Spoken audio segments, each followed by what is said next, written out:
Good afternoon, everyone. Today is the day 4 of the boot camp in sociology as an optional. Today we'll be talking about the second paper, the Indian sociology.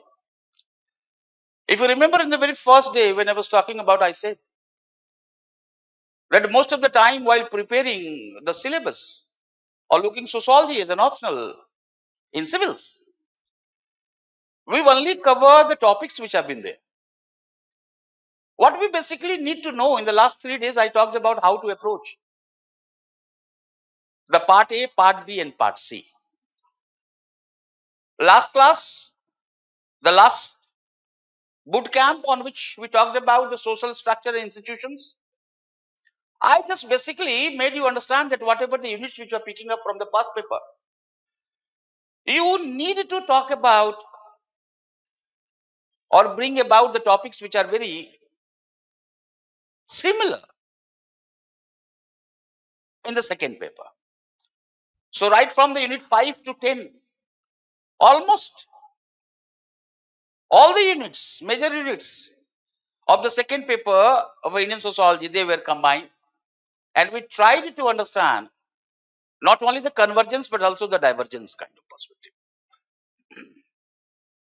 Now, in this very perspective, today we'll be trying to look at, in the last 2 days of the boot camp, we'll try to look at the second paper and we'll try to understand how to approach the second paper.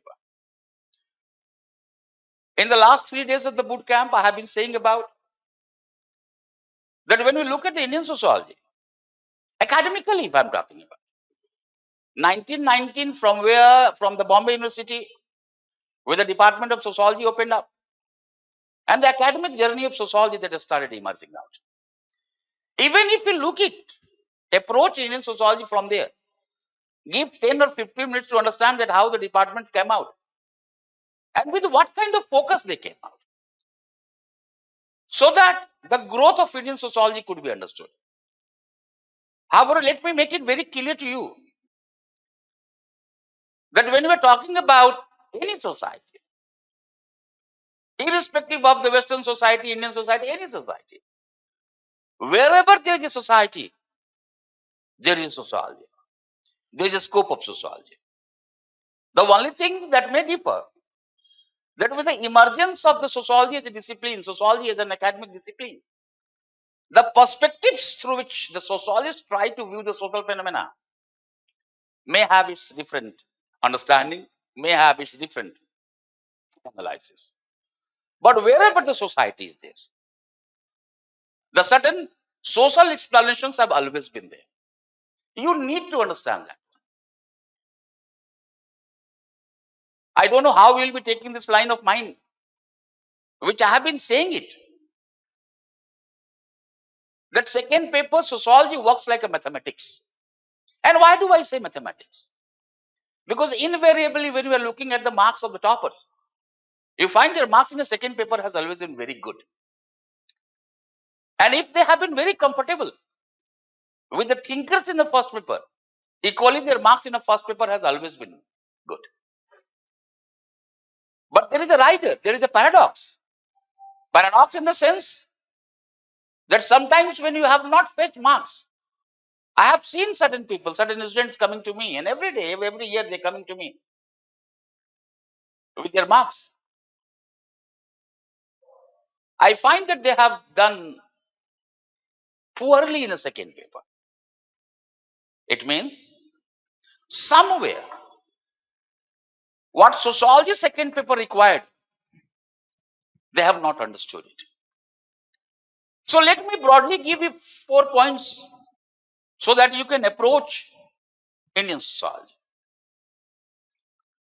The first, that the theoretical perspectives or theories, the methodological contours which you have become aware with, which you have become comfortable with in the first paper, they are to be brought in the second paper while analyzing the social structures and also looking at the socio-pathological dimensions which they have emerged. Your answers in a second paper must be substantiated. Number two, your answers in a second paper must be substantiated with the empirical examples. When the empirical examples, it means sociological works. Your answers are not to be framed with the thinkers, not with the frame with the empirical works. Rather, they are to be used to substantiate your answer. Continuity and change and continuity. This perspective has to be kept in mind. That the moment you look at any of the social structure, either in terms of agrarian, rural, or you talk about the caste, talk about the tribes, class and caste, you talk about system of kinship, or you talk about the political structure or the economic dimension, or you talk about the social movements, or you talk about religion, almost every major social institution or structures, what we'll be going through in second paper, you must try to view that one, you must try to approach that one in terms of continuity and change and continuity. And in this very perspective, you will become analytical, the fourth one. It means the first one, the use of the theoretical methodological methods or perspectives, what you have become comfortable in the first paper. Your answers being substantiated by the empirical sociological examples. Number two. Number three, the perspective of continuity, change and continuity. And fourth, your analytical skill. And in this very perspective, you basically need to talk about how the second paper would be approached by us. Now, if I looking at the second paper, that Indian sociology,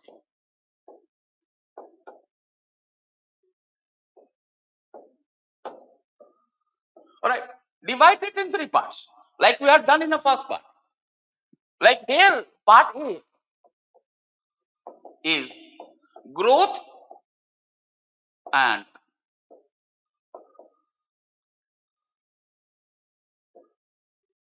institutionalization of Indian sociology. And then you talk about emergence of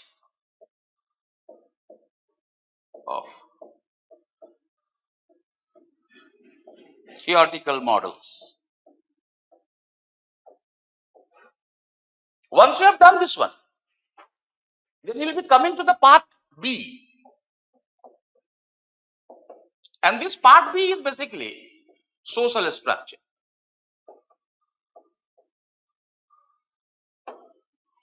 Number one, rural agrarian. Number two, caste system. Number three, tribes in India. Number four,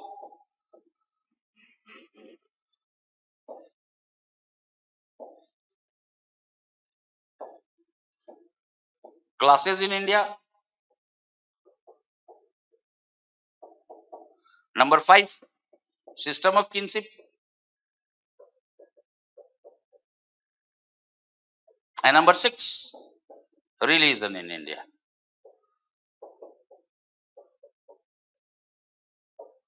In this, when we are doing the first paper, last class, third boot camp I'm talking about, you have done this in social stratification. The system of kinship has been done from the first paper. Class, caste, that debate has been picked up. Religion in India has been done. It means here in the 6 units, 2 are the new one which you have not done. In the first paper, there is a rural agrarian one and the tribal society. And the part C is basically vision of change.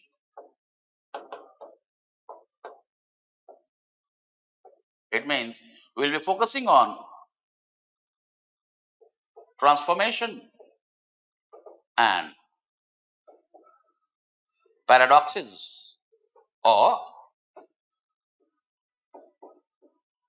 challenges in the Indian society. Now, in this very perspective, your first attempt should be, forget the syllabus. Your first attempt should be how sociology in India get emerged. Once again, I am making a line that wherever there is a society, there is a sociology. Wherever there is society, there is a sociology.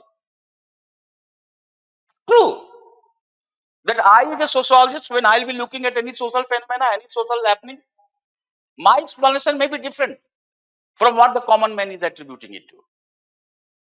Because I, who have been trained with the certain perspectives, sociological perspectives, I'll try to look that way. I'll bring the certain kind of nobility, the newness, the uniqueness, and that scientific temper. But no society can survive if it is not trying to understand what is happening in around it.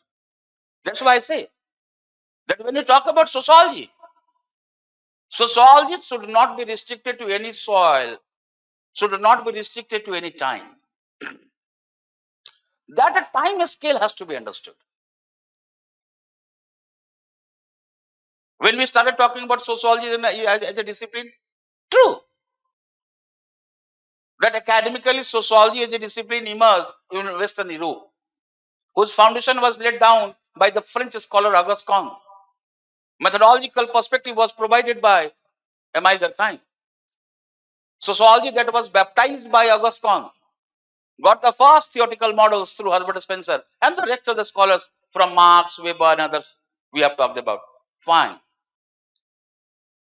But is it that we'll be restricting the sociology only with the Western perspective or Western soil? No. And thus, we needed to understand that how sociology that started emerging up. And in this very perspective, this has to be talked about. And how that has to be talked about here? This has to be talked in terms of pre-British, British, and post-British. When I say post-British, I'm talking about post-independence. You understand all these social structures with this. That how were the agrarian rural society prior to the British, and what was the nature, what changes, quantitative, qualitative changes emerged out when India became a colony of the Britishers, and how post-independently the newly independent government, the modern nation states, tried to address the rural agrarian society. It is true that in the mainstream sociology, when sociology emerged in Western Europe, and sociology emerged as a study of urban industrial society, capitalist society, modern society, it was minus peasantry. All right, feudalism was gone, factory system has come out, capitalism emerged out. So in a mainstream sociology, the society on which sociologists were interested in, they became fascinated with, were minus peasantry. In the peripheral area, we'll find about it how slowly and gradually the studies on rural agrarian society that started emerging out. You know this phase. So this phase would be there. And this phase will basically be making you understand that how it has continued. Despite a certain kind of changes coming out, the certain dimensions continue. Hence I said, continuity and change, change and continuity. Now once you do this one, you do not have to remember in which year, where Department of Sociology or Social Anthropology came out. No, I'm not saying you to mug up this one, to focus on this one. You just find out that how interest in sociology started emerging out. If I could use M.N. Srinivasan Panini, they say if that anyone who tries to understand, will try to understand Indian sociology and its growth, it would be there in the three phases. From 1773 to 1900, in which the foundation would be laid down. From 1901 to 1950, in which sociology as an academic discipline will acquire a professional character. And 1950s, post 1950s, we'll find about it how the complex issue, the newer kind of areas of interest in Indian sociology started emerging. 60 comes the phase Indian sociology basically tried to go for Indianized kind of version. That whatever the Western scholars have shown, we now needed to be the Indian first. And that way the newer kind of reflexive character of Indian sociology that started emerging. 70s, we witnessed a different kind of dimensions. So you just look it in terms of age, 50 to 60, 60 to 70, 70 to 80, 80 to 90, and then post 90s, particularly 1991, from where the LPG began. Alright, because such kind of sometimes the offbeat questions are coming. And what these offbeat questions are there? Like last 2 years, if I'm not carrying the question bank today. Alright. 1950s was the golden period of Indian studies on Indian villages. Same year, in the same Indian village, they asked you the Andre Bete as well. Alright. So this was the moment you approach with this one. Alright. Look dear, you are going for civils, you want to become an IAS, whatever the dream you have dreamt of, that requires labor. Time and again in 3 days the boot camp I have been saying that there is no shortcut. You need to give some extra. And like a warrior, like a champion, like a topper, you need to think out of the box. You need to be comfortable. And if this kind of comfortability would make you more important. The moment you will approach in this very perspective, you will find about certain names, the certain methods being used. And that way, this growth and institutionalization of Indian sociology would be done. And once you have done this one day, I'm just talking about the first one day. Now, when I'm talking about the theoretical models,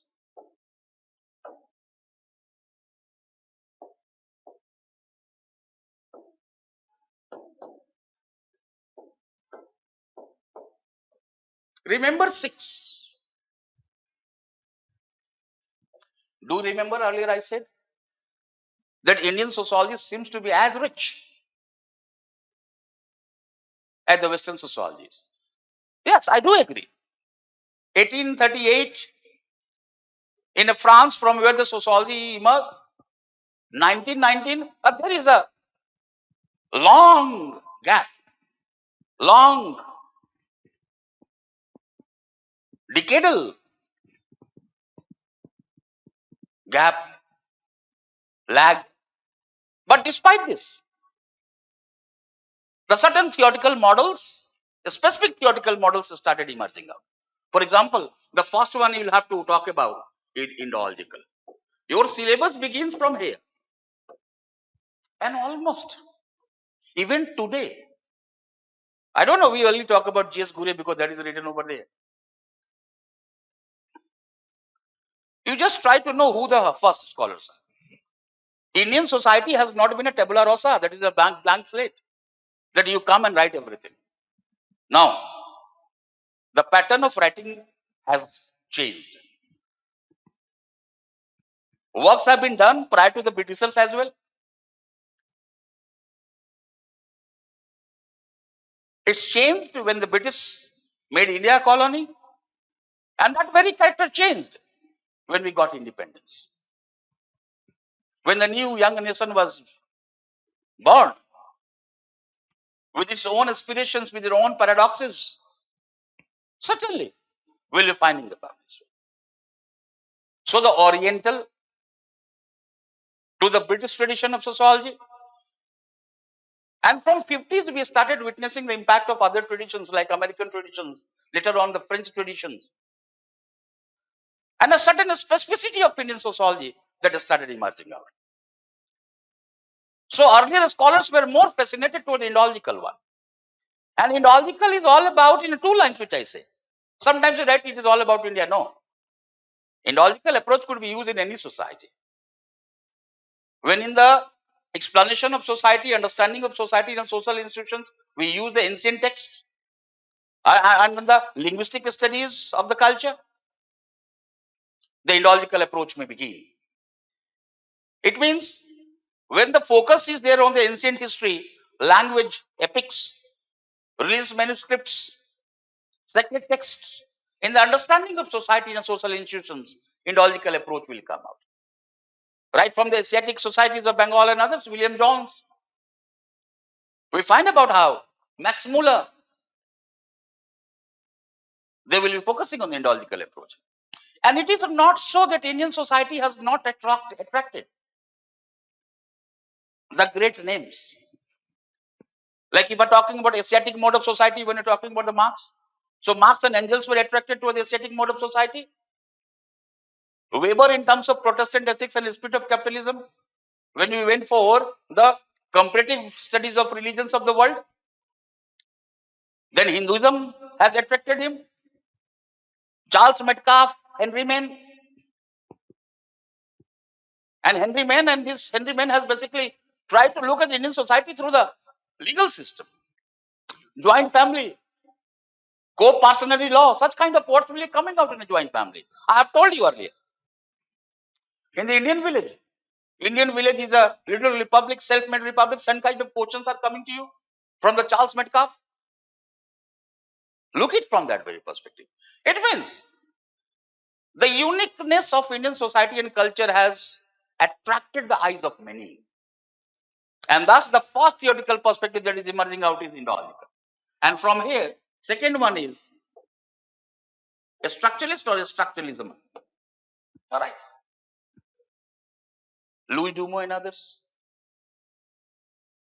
Where you will find about the impact of the French structuralist Claude Lévi-Strauss. And you will be using that in a caste system there.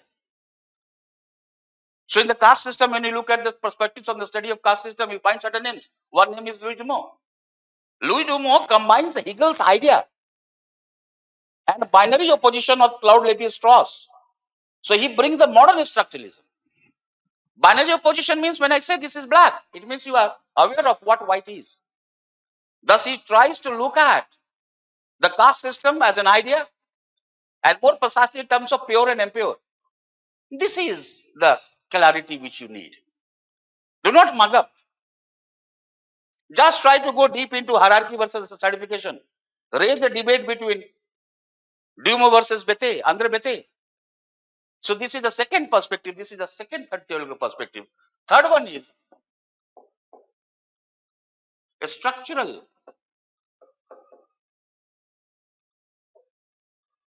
functionalist. Fourth one, M.N. Srinivas and others, a structural Marxist. Now, in your theory, this is written, your syllabus, and here it is in G.S. Gurye. Go in detail. They are asking certain questions. They have the questions on Indian sadhus by Gurye. So, Gurye's views on caste, Gurye's views on race, Gurye's views on tribe, and Gurye's and Weber's or various Elvin's debate on a tribal society. Will also be talking about one of the dimensions of modernization hypothesis, modernization of Indian tradition, that's paper which is there, that unit which is there. Enter into that debate. Srinivas versus Chicago School, in which we will be talking about McKim-Marriott, M.N. Srinivas, all right, Sanskritization, Westernization versus modernization, such kind of clarity should be there. Traditional oriented one, all right, socio-psychological tradition, the American tradition. So that with the certain dimensions with perspectives will come out in the studies of modernization. Some debates will be coming out. All right. And in which the questions or the units which you are trying to look, you just try to bring such kind of theoretical models. So a structural functionalist, I say M.N. Srinivas, this is written. So here, there is a one name. If this is your syllabus, A.R. Desai, who prefers to call himself Marxologist. He has been doctrinaire Marxist throughout his life.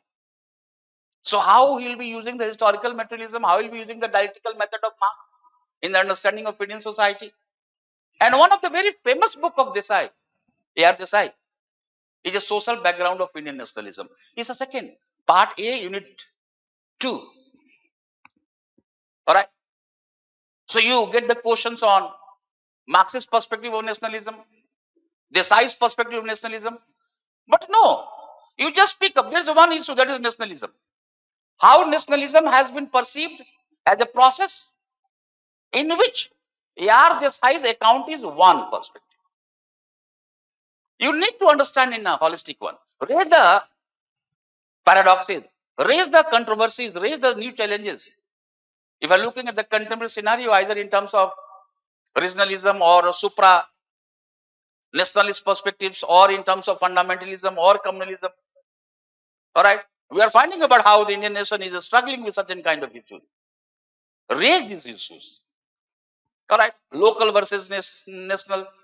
So that way this binary opposition will be coming out. You will be using Louis Dumont and others. All right. So here is a yard side. Then you talk about fifth one is a modernistic. Yogendra Singh and others. Many questions are coming from Yogendra Singh there. Modernization of Indian tradition. All right. Crisis and resilience of Indian society. So this is the fifth theoretical model. And sixth is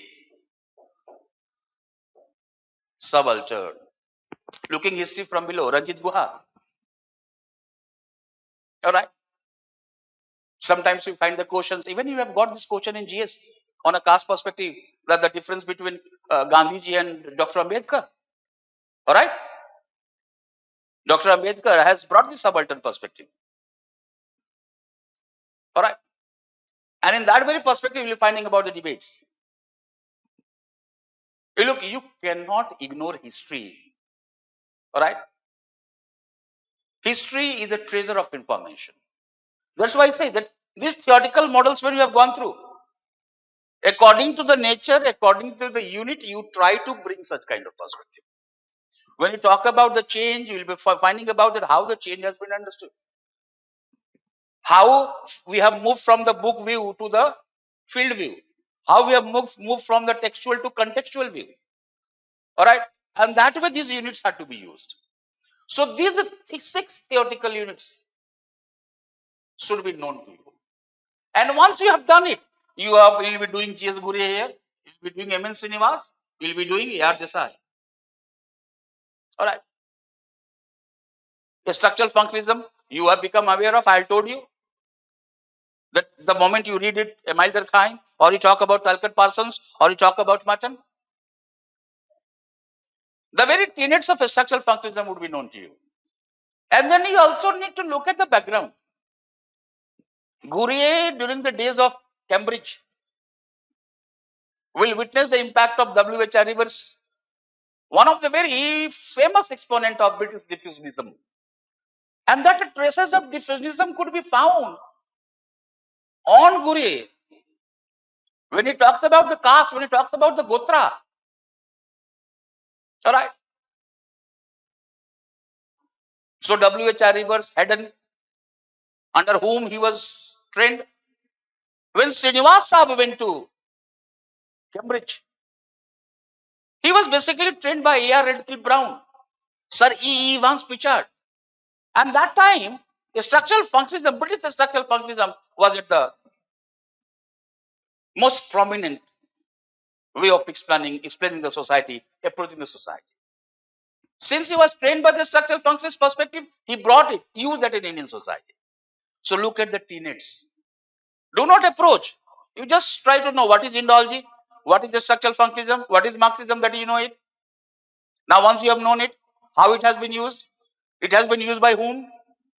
So sometimes you find the questions, what are the tenets and how far structural functionalism could be used in understanding of Indian society. Use it. I don't know how many of you are aware of the concept Sanskritization. All right. Even in Sanskritization, structural functionalism would be coming up. And that way your clarity of thought, your conceptual understanding should be made in a second paper. Otherwise, if you are not talking about these theoretical models, you are not talking about the sociological work and their intricacies, almost all the answers of your second paper is like a GS, a very normal kind of answers which will not take you marks. If you want to gain something, You need to take some pain. No, this is old saying, no gain without pain. Take some pain. But this pain is good. है ना? वो Cadbury का add आता है बेटा, कुछ अच्छा है ऐसा ऐड आता है, तो थोड़ा सा पेन लो, अच्छा है. And do not cry later on. It's always better to struggle before the exam, not at the hall of exam. When you have gone to take your prelims or mains, do not struggle there. That is more painful. इधर pen होता है बेटा, जब नहीं होता है तो होता है. We understand it, correct? So we do not, I as a teacher do not want you to go through that one. All right. So once you have done the institutionalization, the growth, you have approached this one, and you have come to this level, a very brief account. Then break it. That what are the areas which have been picked up by Gurye? What are the areas which have been picked up by M.N. Srinivas? So you'll be finding about his views on village, his views on Indian sociology, difference between book view versus field view, contextual to textual to contextual, dominant caste, village, Sanskritization, westernization, his views on modernization, secularization. These are the same models to be used in understanding part C, second paper, that is the vision of change. All right. When I talk about Mackie Marriott and others, all right, Milton Singer, Mackie Marriott, Chicago School, Srinivas debate, we'll be talking about universalization, parochialization, vicarious neutralization, such kind of words will come out. Not go. अभी आज इतना deep जाने की जरूरत नहीं है, लेकिन you will find about the two words, great tradition, little tradition. It's another way to look at to understand the change, and the questions are coming from there. Unless and until you have entered to the debate while picking up the units, unless and until you have become comfortable with the perspectives brought in the study of the certain units, all right, you would not be able to answer the questions sociologically. And if you are unable to answer the question sociologically, then you know what I'm trying to say or what I intend to say to you. So do not leave, do some extra work. मौज में, मस्ती में बेटा, ऐसा नहीं है कि तुम पागल हो जाना है. You do not have to go insane. All right, lead your normal life. But whenever you study with this intent. And once you have done this all, Marxism, you have know the propositions. So either from the village study to the nationalism, social background of Indian nationalism, right from the village studies to the urban centers, to the praise, to the language, to capitalist path of orientation, post-independently, how the nexus emerged between the politicians and the capitalists, all right, in the agrarian structure, in the social movements, you'll be using here this side. And some kind of orbit questions will be coming up.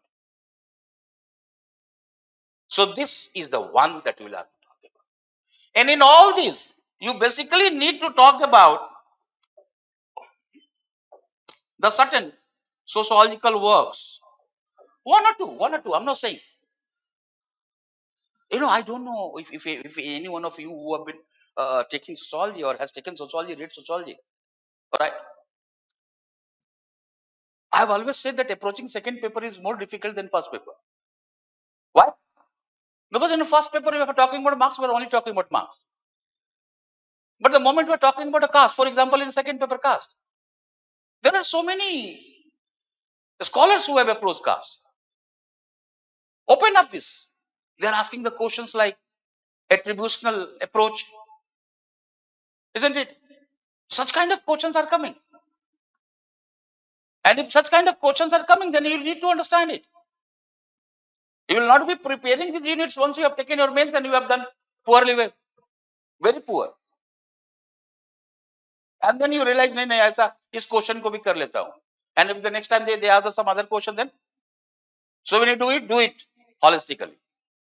And once you have done this one, dear,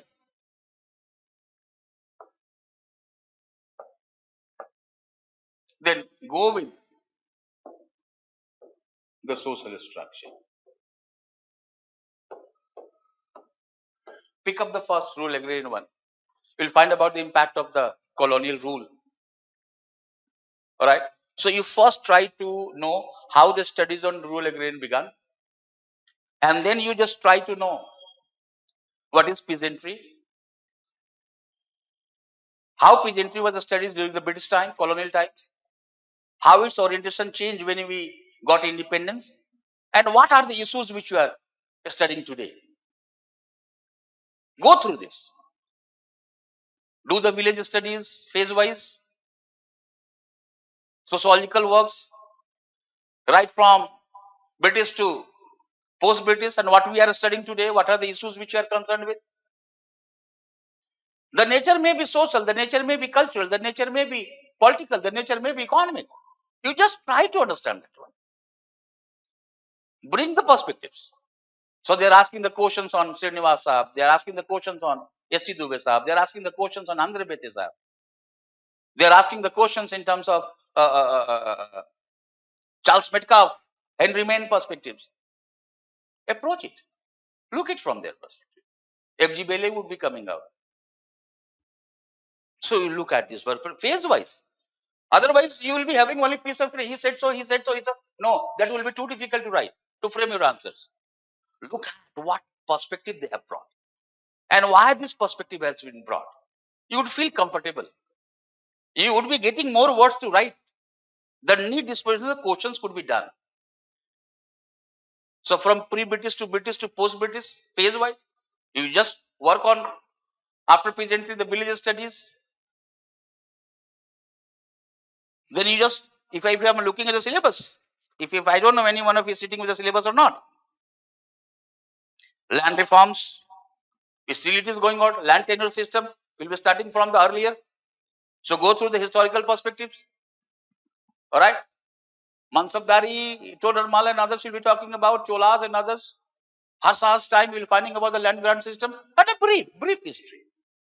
How it's a nature changed when the new land tenure system was brought by the Britishers in terms of Jamindari, Mahalwari, Rayatwari, and how post-independently Jamindari was abolished. What were the needs, and what changes this land tenure systems have brought. And then land reforms has to be talked about.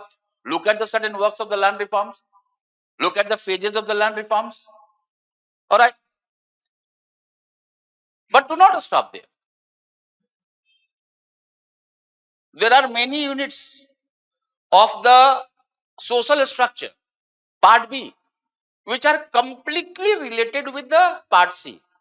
For example, when you go to the vision of change, part C, there is a rural and agrarian transformation in India. Bring it there in terms of community development program, cooperatives, poverty elevation schemes, green revolution and the social change. All right. Look it from both the perspectives. That how green revolution has basically not been able to address inequality, how the class dimension has been talked about, Usha Patnaik and others. So pick up some who have viewed it very positively. Pick up some scholars who have tried to analyze it in terms of very critical perspective. And once you have done it, use that one in terms of the changing modes of production in agriculture. Right from Anand Chakravarti to N. Raj to the Pankar Gupta. All right. Many works, Kathleen Gough, approaches through the certain perspectives, the changing modes, feudalistic to Marxist to capitalist. All right. And then rural labor, bondage, migration. You do it there. And once you have done it, then you just try to know that how the perspective of change started emerging up. What changes the Britishers brought? What changes post-independently was brought? How the studies, what the sociological works have been done? You approach this rural structure from there. Similar perspective when they're in a caste. Caste in a pre-British, caste in a British time, caste post-independently. All right. So you'll be finding about caste, you'll be finding its root in a Varna. So talk about Varna, caste and Jati. Look at the difference and note down few points. The differences. And when some historians made the sentence that on the ruins of Varna emerged the caste, that particularly in 1960s, the decades of 60s, it basically led to the emergence of new Varna consciousness. Suvarna versus Avarna, in which you will be finding about the Dalit consciousness. Every organized society has a lowly category. And when we are looking at the system of stratification in India, precisely from the perspective of the caste system, we will find about the lower castes who have been placed lowly in the hierarchy, have been referred differently by the different terms in a different historical periods. Post independently, how they were basically called scheduled caste, Article 341, political administrative concept. How Gandhiji referred them as a Harijan, which Dr. Ambedkar considered to be soothing palliative. So the debate between Gandhiji and Ambedkar will be coming out. Look at the views of Mahatma Phule. Look at the views of Ramaswamy Naikar. Self-respect movement, Dravidian. This movement should be done. How many movements should we be able to? You are doing the movements in history as well. Now try these movements and look at the social transformations which we are talking about. So that the moment you go to the part C, you need 5 social movements. You find about the backward caste and Dalit movements. Bring it there. And once you have done it, bring the subaltern studies. Bring the functionist perspective. Bring the Marxist perspective. Bring the binary appreciation. Look at the new emerging consciousness. Alright. How the post-Marxist perspective studies that have started emerging up. They have started asking the questions to subaltern studies. Use it there. Landscape. From there, we will finding about the impact. And once you have done the second one, then the third, tribal communities in India. I don't know whether you have basically tried to look at or not. Like caste, the tribe has been one of the features of Indian society. One of the features of Indian society. The salient features of Indian society.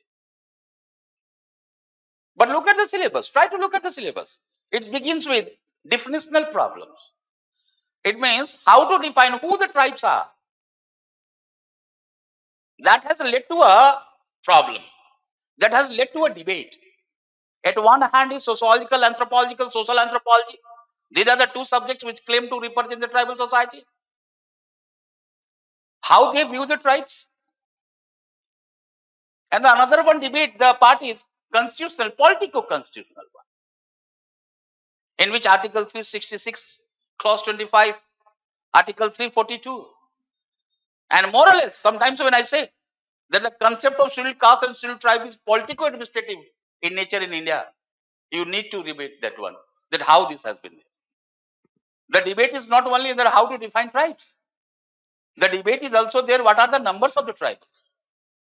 So that you would be able to understand the welfare perspective, you'll be finding about the certain kind of anomalies. Alright. You'll be relating that one in terms of displacement rehabilitation, which is there, the part of you.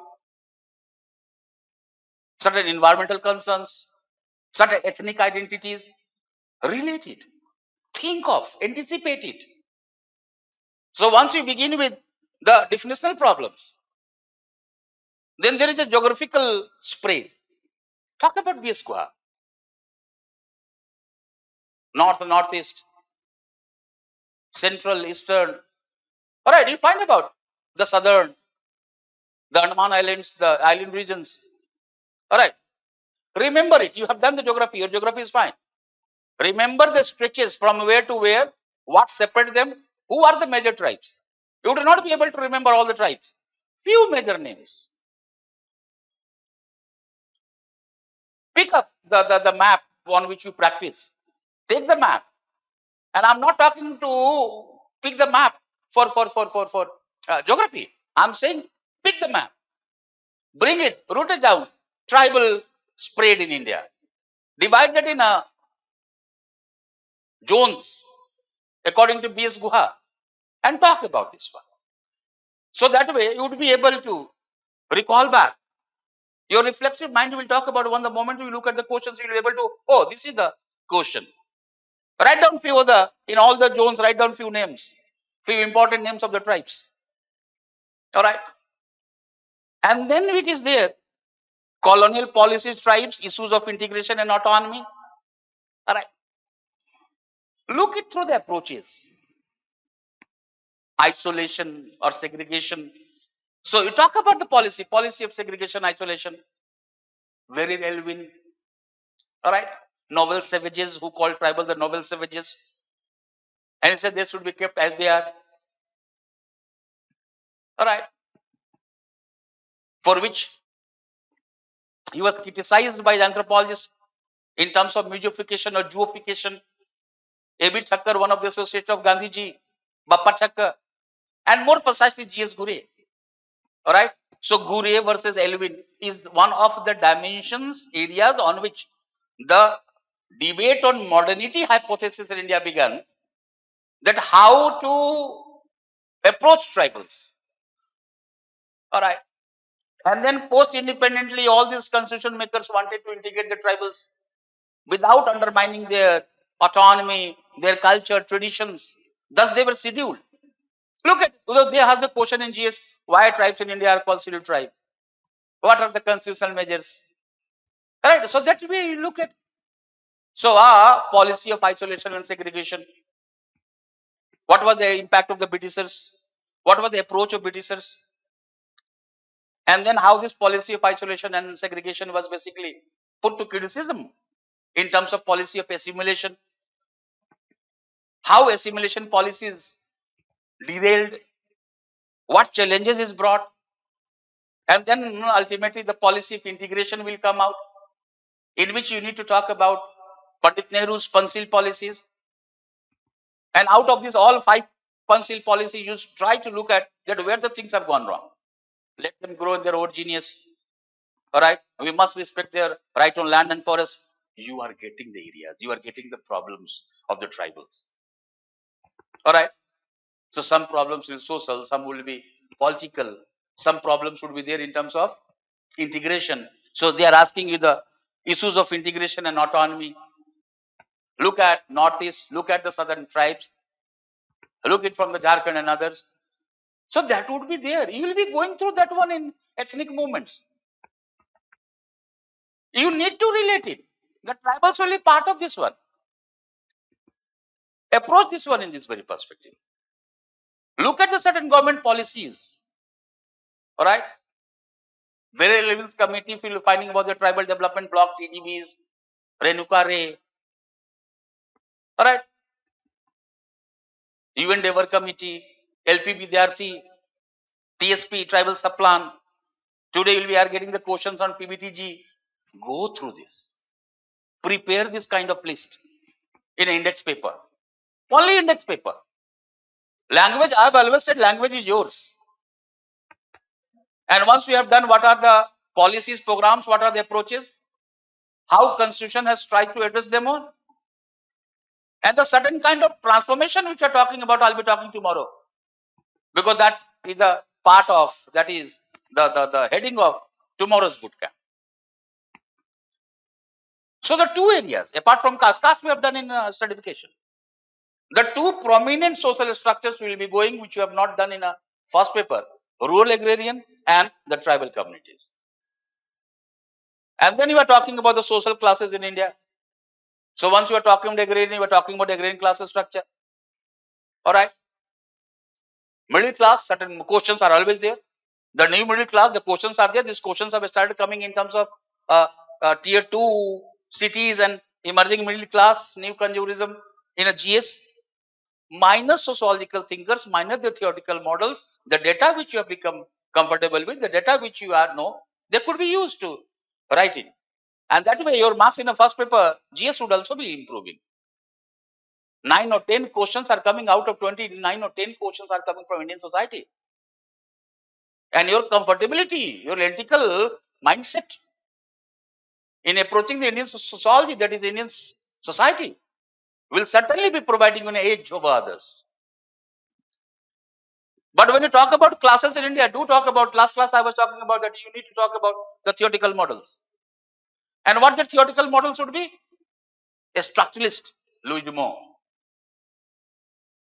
A structural functionalist, M.N. Srinivas and Andre Bete. a structural Marxist class, modernistic, all right, caste in class, class in caste. You just approach it through this. Then you talk about agrarian, industrial class structure, middle class. System of kinship that you will have to, this is another unit. Fifth one, system of kinship, which you have done it. I said it that you will have to do in with the first paper. But the difference has to be done. Usually we make the, for example, if we make the use of what is the Hindi word for clan, we say Gotra, right? But when you look at the conceptual dimension or understanding of the clan is more biological. Gotra is not merely biological, it is also spiritual. We will become very aware of the moment you go through G.S. Ghurye Indological approach. Alright. How the Indological approach has been provided to understanding of the system of kinship in India. How the ethnographic perspective came out. Alright. How the certain works which have been there. You need to approach it through the Irauti Karve kinship organization in India. Alright. 4 zones. So they are asking that even that in terms of types of kinship system. Alright. You need to understand the northern versus southern kinship. Southern kinship, same beta, Louis Jumeau. And same you will be finding about the impact of Claude Levi-Strauss, alliance theory in a marriage. Alright. So Irauti Karve versus Louis Jumeau. The moment you know through the theoretical perspective, you would be able to understand what the major difference lies between northern and southern kinship. Central zone and then eastern zone. That way the kinship types will be talked about. Earlier they used to talk regional variation of kinship. Similar thing. Household dimensions, AMSA, Pauline Kolenda, a structural functions perspective, the newer perspective in the studies of look at the joint family, enter the debate between joint family and extended family, look at the changes of the joint family. Alright. What are the approaches which have been brought to the family? Sociology of family in India. Look it from there. The same perspective which you have become aware of in a family. Right from the functionalist to the conflict to the structuralist to the psychological, alright, to the families. Such dimensions will be coming out. And then household dimension will be coming out. What is the difference between family and a household?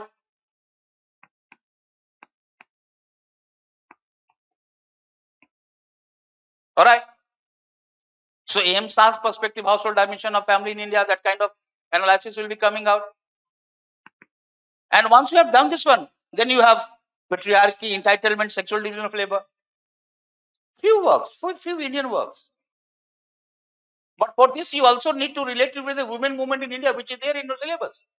Part C. Once you look at the women movement in India with the phase wise, you will find about the certain names. And certain names of the Indian families, Indian women scholars, who would become critical of the certain social traditions in terms of family and marriage. Bring them so that entitlement, sexual division of labor. I don't they're asking the questions on earth and seed, Leela Dubey, how she has used the metaphor of earth and seed. Alright? That how even the right of the mother is denied on the children. The pervasive patriarchy in a South Asian context in general, Indian context in particular. So that way seed and earth. Alright?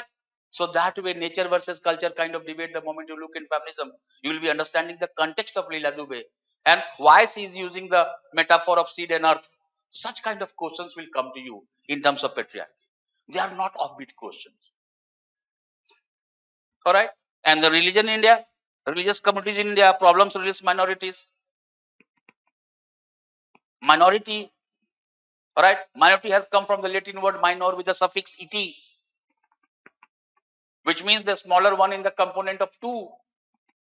And that we will be talking about. It's a relative term.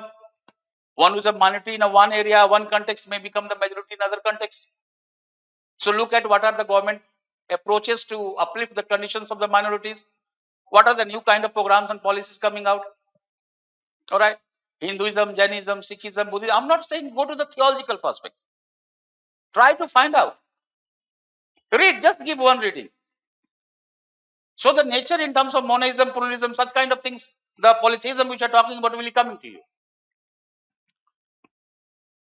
But do bring about the challenges in which we will be talking about religious revivalism, communism, fundamentalism, which is basically a part of part C, unit 7E, ethnic conflict, communalism, religious revivalism. All right, it means how we are looking at the paradoxes, transformation in part C. So that way the 6 units have to be approached with a theoretical perspective, your comfortability with the theories and the thinkers in the first paper, keeping in mind the line continuity, change and continuity, and your ethical mindset.